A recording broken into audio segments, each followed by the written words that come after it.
নমস্কার বন্ধুরা, বাংলা গল্পের সোনাঝুরিতে সকলকে স্বাগত। এ হচ্ছে ভিন্ন স্বাদের গল্প শোনার আসল মজা। বন্ধুরা, আজ আমরা লীলা মজুমদারের একটি ভারী সুন্দর গল্প শুনব। গল্পের নাম আমি। এই যেটাকে আমি কাঁধে করে নিয়ে যাচ্ছি সেটাকে কি লাঠি ভেবেছ? মোটেই না। ওটা হলো গিয়ে আমাদের চাকর যোগুর ছাতার বাট। যোগু ওটাকে হাঁটুর ফাঁকে গুজে ট্রামে চেপে বাজারে যাচ্ছিল। এমন সময় একটা দুষ্টু লোক ওর মধ্যে একটা আধপোড়া বিড়ি ফেলে দিয়েছিল, তাই ছাতার কাপড় চোপড় নষ্ট হয়ে যায়। যোগুর রাগ দেখে কে বাড়ি এসে ছুঁড়ে ওটাকে সিঁড়ির নিচে ফেলে দিয়েছিল। আমি লোহার খোঁচাগুলো ছাড়িয়ে ওটাকে নিয়েছি। লাঠির আগায় পুটুলি বাঁধা, দেখেছ? ওতে আমার টিফিন আছে, পিসিমার ঢুলি থেকে বের করে নিয়েছি। ওরা আমাকে কিচ্ছু দেয়নি, দেয়ও না, তাই নিজেই নিতে হয়।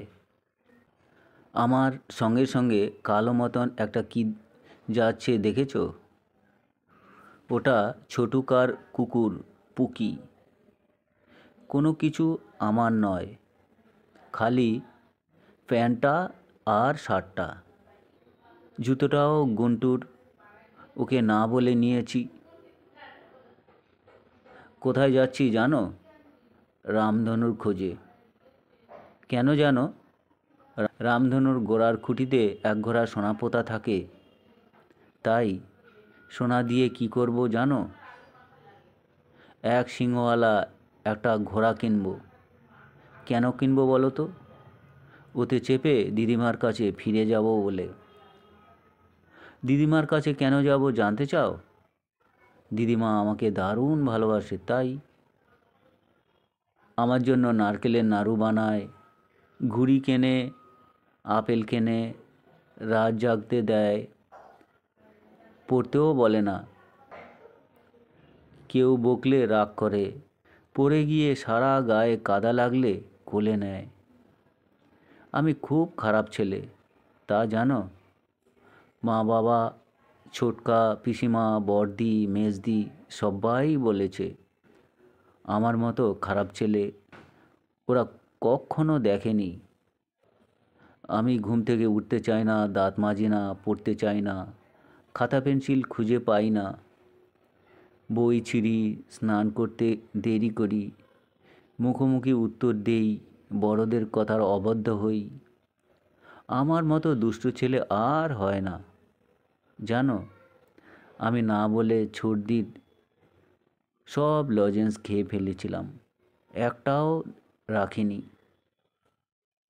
জানো, আমি ভালো করে ভাত খাই না, ফেলি, ছড়াই, রাগ করি, খালি খালি কাঁচা আম খেতে চাই, বাতাসা খেতে চাই। আমি দিদিমার কাছে চলে যাচ্ছি। দিদিমা আমাকে ঝকঝকে মাজা কাঁসার গ্লাসে করে জল খেতে দেয় আর হাতে একটা লালচা বাতাসা দেয়। আমি জলের মধ্যে সেটাকে ফেলে দিই, তখনই চো চো করে জলটা খেয়ে ফেলতে হয়, নইলে গুঁড়ো হয়ে যায়। আমার দিদিমা দুপুরবেলায় কেষ্টচূড়া গাছের নিচে মাদুর পেতে বালিশ নিয়ে আমার পাশে শুয়ে থাকে, আমাকে গল্প বলে, সব সত্যি গল্প। আমার দিদিমা গল্প বলে আর ছোট কাগজের ঠোঙ্গা থেকে আমার জন্য আমসত্ত্ব বের করে দেয়। আমি চেটে চেটে খাই আর দিদিমা আঁচল দিয়ে আমার মুখ মুছিয়ে দেয়। ওরা বলে বাবা কাকারা যখন কাটোয়া গিয়েছিল আর আমি দিদিমার সঙ্গে 2 মাস ছিলুম, দিদিমা তখন আমার মাথাটি চিবিয়ে খেয়েছে। আমার মা বাবা এই রকম বলে। একদিন কিন্তু সত্যি সত্যি দিদিমা আর আমি মটকা চিবিয়ে খেয়েছিলুম। আমরা বাঁধের ধারে গিয়েছিলুম, ফেরবার সময় হাঁটতে পারি না, শেষটায় একটা আলোর ওপরে বসলুম দুজনায়। দিদিমা আমার পায়ের গুলি ধরে নিল। অমনি আমার সব জ্বালা যন্ত্রণা জুড়িয়ে গেল। তারপর সেখান দিয়ে মটকাওয়ালা যাচ্ছিল। দিদিমা মটকা কিনে বলল, কাল বাড়ি থেকে পয়সা নিয়ে যা। তারপর আমরা মটকা চিবোতে চিবোতে বাড়ি চলে গেলুম। এসে লুচি খেলুম। দিদিমা আমার জন্য রোজ রাতে লুচি করে দিত। বলতো, মাকে যেন আবার বলিস নে, সে হয়তো রোজ লুচি খেলে রাগ করবে। মাকে কিন্তু আমি কিছুই বলিনি।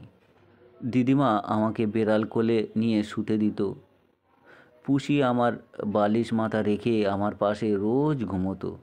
আর আজ পুষিকে আমার থালার কোণায় একটু খেতে দিয়েছিলুম বলে সে কি বকাবকি।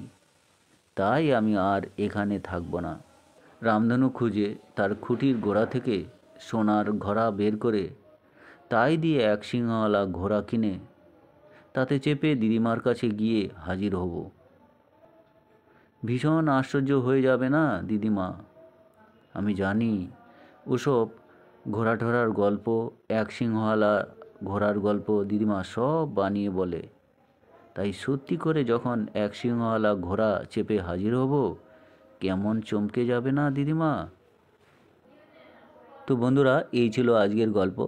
গল্পগুলো শুনে আপনাদের যদি ভালো লাগে চ্যানেলটির পাশে থাকবেন, সাবস্ক্রাইব করবেন। সকলে ভালো থাকবেন। ধন্যবাদ।